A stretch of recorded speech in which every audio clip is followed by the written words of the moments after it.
everyone, welcome to back my channel. I hope everyone is having a wonderful day. Before starting the video, please go ahead and hit the subscribe button. In the Neil Winters Jazz Lounge, Danny tells Christine, Lauren, and Michael how love managed to get him there through the storm. He says there was nothing that would keep him from welcoming in the new year with the love of his life.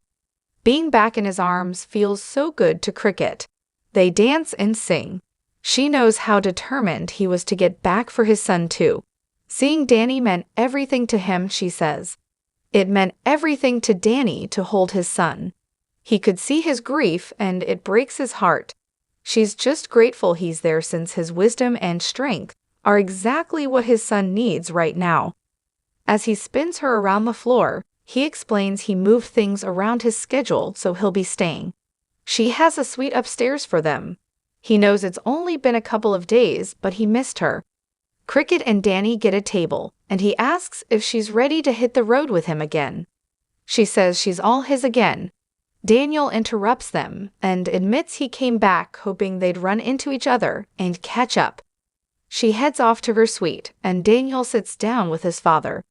Danny is sorry he didn't come sooner.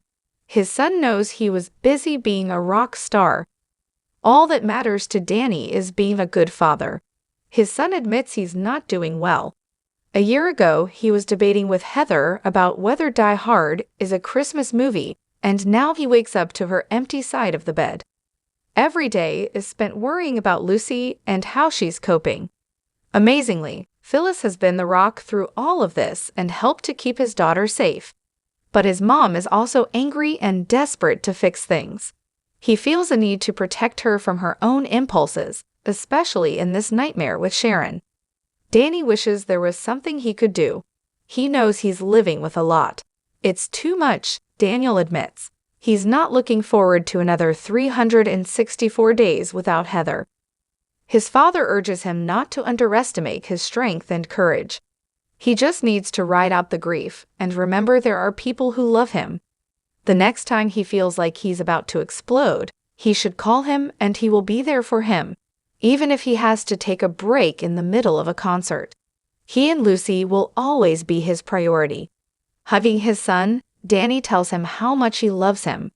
Christine joins the father and son as Danny talks about how Lucy knows all his songs and every dance step. His son thanks him for reminding her that life goes on and it's okay to be happy. Danny says they could do it sooner than later if he thinks she should get away. They ask him along and he agrees, when the timing is right. They make plans to hang out with Lucy and teach her Danny's famous pasta sauce. At the table, Jack and Diane toast to saying goodbye to 2024. That year almost brought them to their knees. She knows they still have a lot of work to do, but she's hoping the new year will be a fresh start for them and their son. As they dance, she reminds him that one of the coupons she gave him for their anniversary was for a night of dancing. She whispers what else he can redeem when they get home. Lauren and Michael dance and he kisses her neck.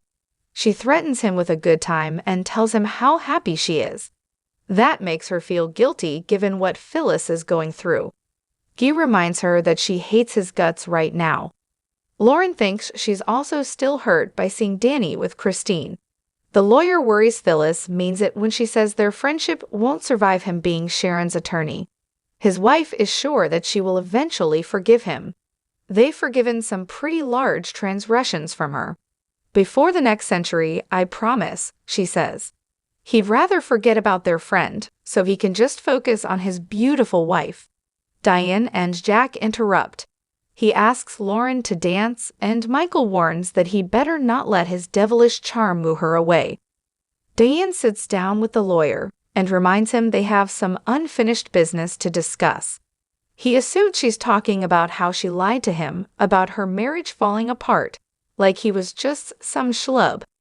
He thought they'd regained trust after he paid for her funeral. Diane says it was all for a good reason. She's willing to fill him in on all the details and hopes he will forgive her.